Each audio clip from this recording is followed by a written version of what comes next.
Physical abuse, you can see physical symptoms. Verbal abuse, you can hear, you can record. And then the psychological abuse is a slow and steady, over time, built up reprogramming of your mind and the way that you think. And it's somebody else going inside of your brain and programming it to do and bend towards their will. They never freed the slaves. They realized that they don't need the chains. They gave us tiny screens. We think we free because we can't see the cage. And this is such an issue for me, not only because it happened to me on a personal level, but because it's happening on a global scale.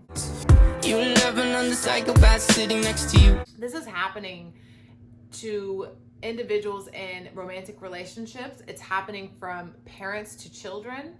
It's happening from teachers to students, police to the public, politicians to the people. If there's a girl down the street and you watch 20 people run up and jump her,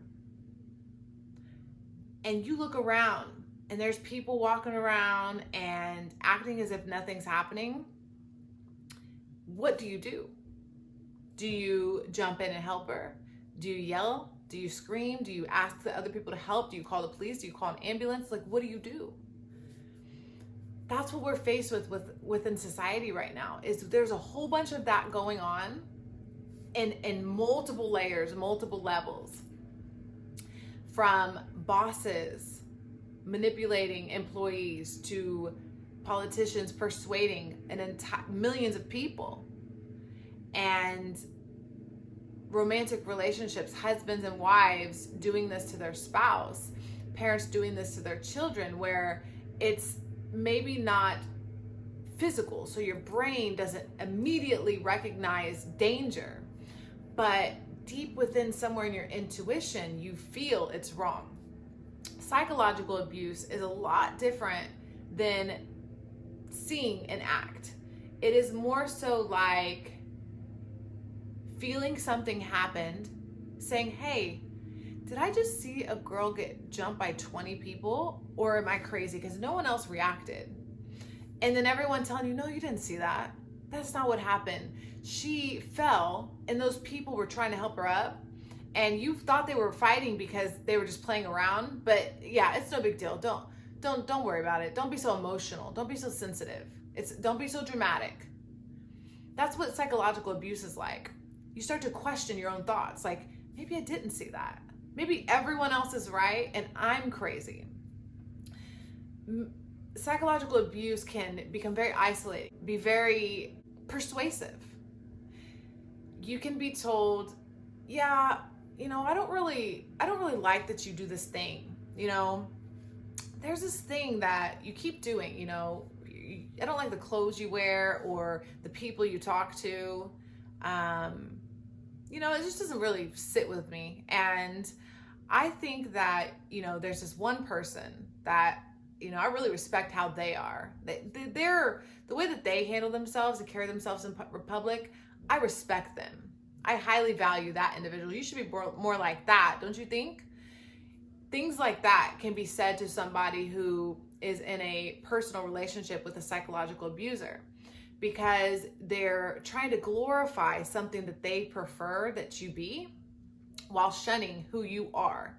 So you end up shoving your personality down, who you are, what makes you your own individual, to be more like what they prefer.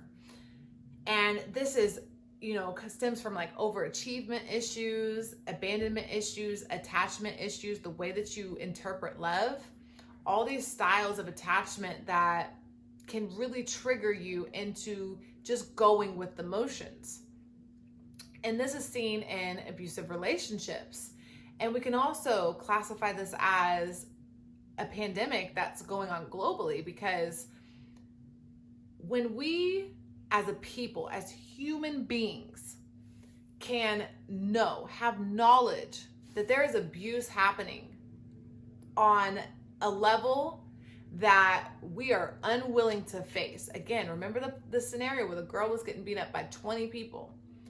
We have knowledge and awareness and information, news, technology, internet, where you can type in possibly watch a documentary or a video that shows very clearly that there are people all over the world expressing this truth. Hey, I just got beat up by 20 people, or I just got raped or assaulted or abused in some sort of way, and I am unable to save myself. Can you help? That's what's happening. People are asking for help. And we're just the people walking by. No, you know, I'd rather be entertained by something, or I'm too tired to help. I'm overworked. I got my own problems.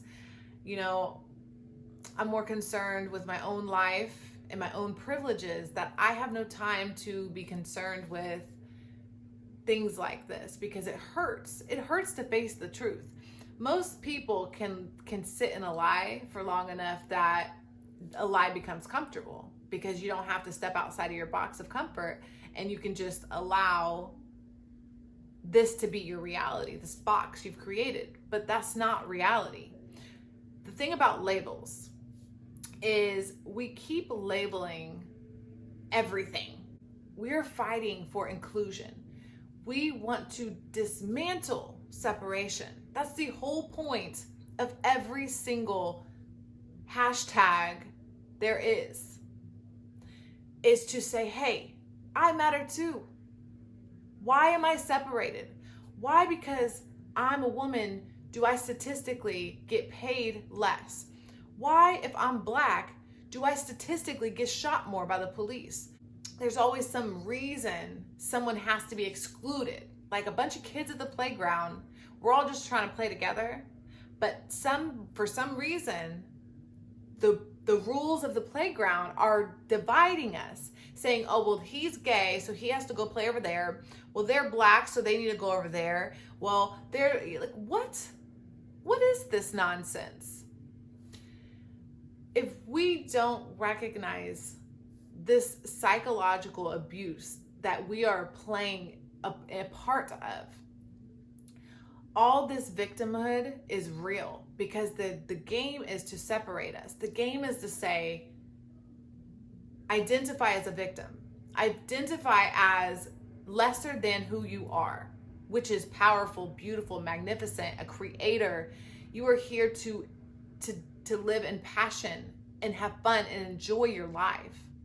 But instead, we have people all over the world suffering from abuse on many different levels, screaming to be heard. In places like Colombia and Los Angeles, where girls are being sought after at a young age.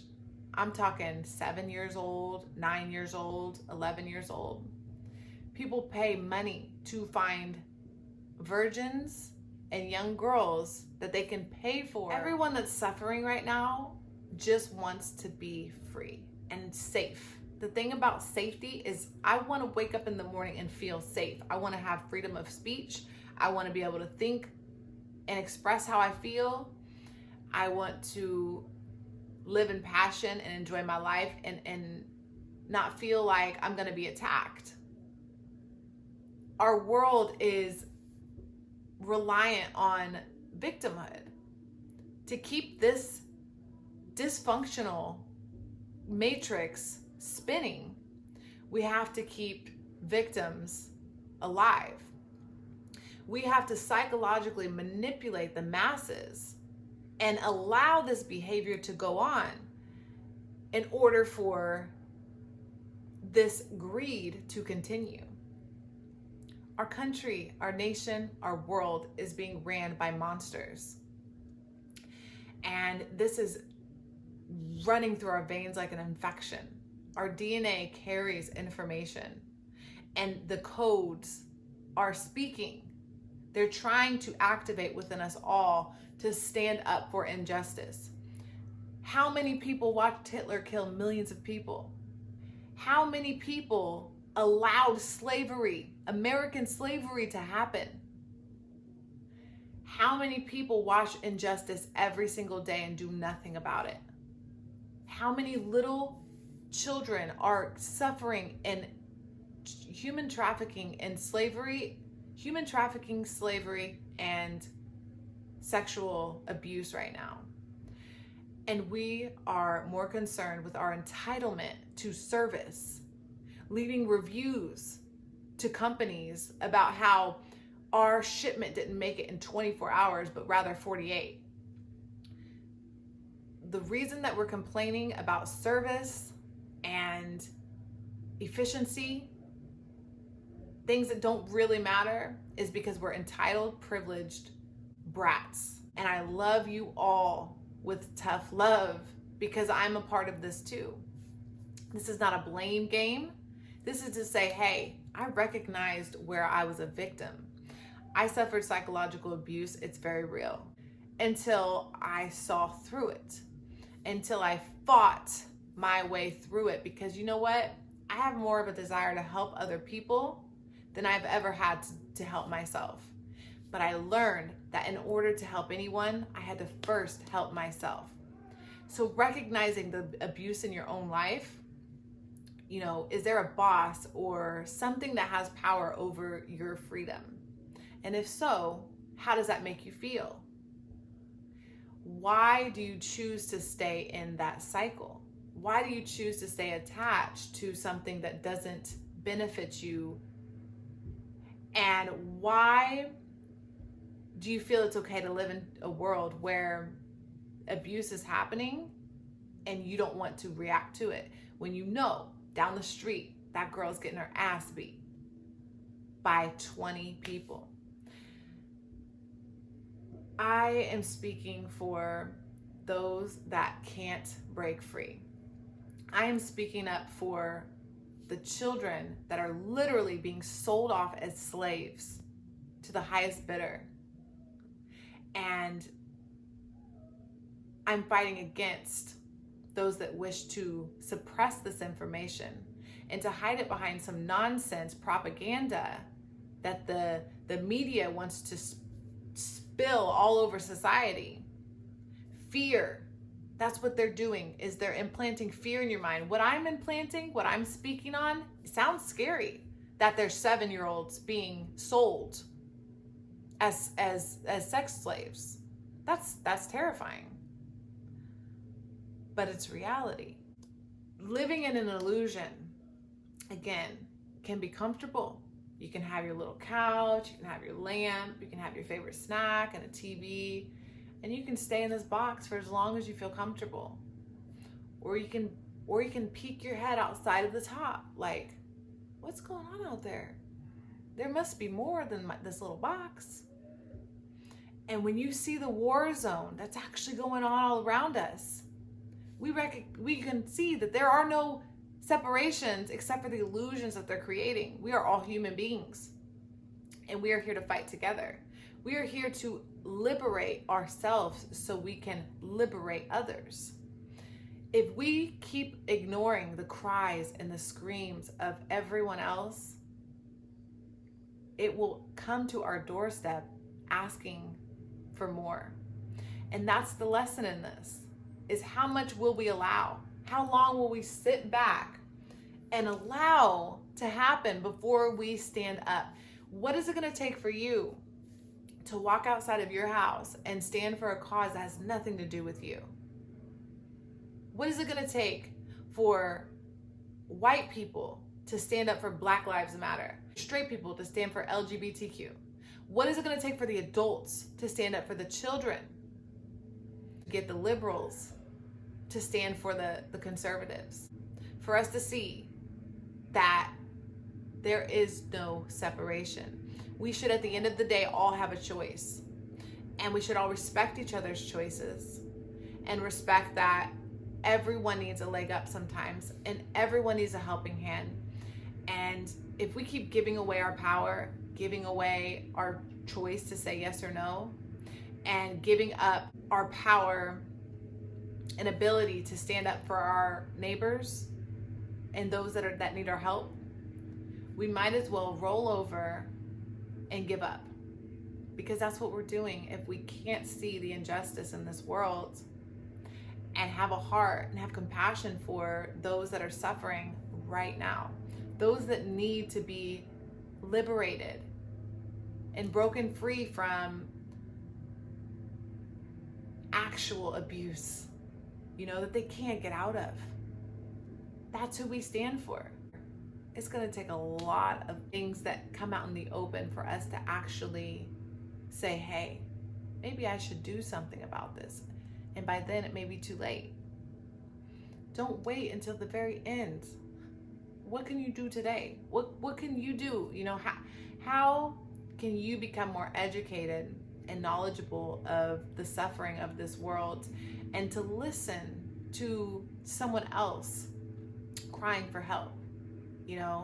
Instead of bashing, negating, or fighting against a cause, how can you see through the eyes of another and help? Just as you would want someone to help you if you were crying out for help. So that's what I have. I don't mean to offend. I don't mean to bash. I don't mean to harm or cause any sort of traumatic, triggering feelings within anyone.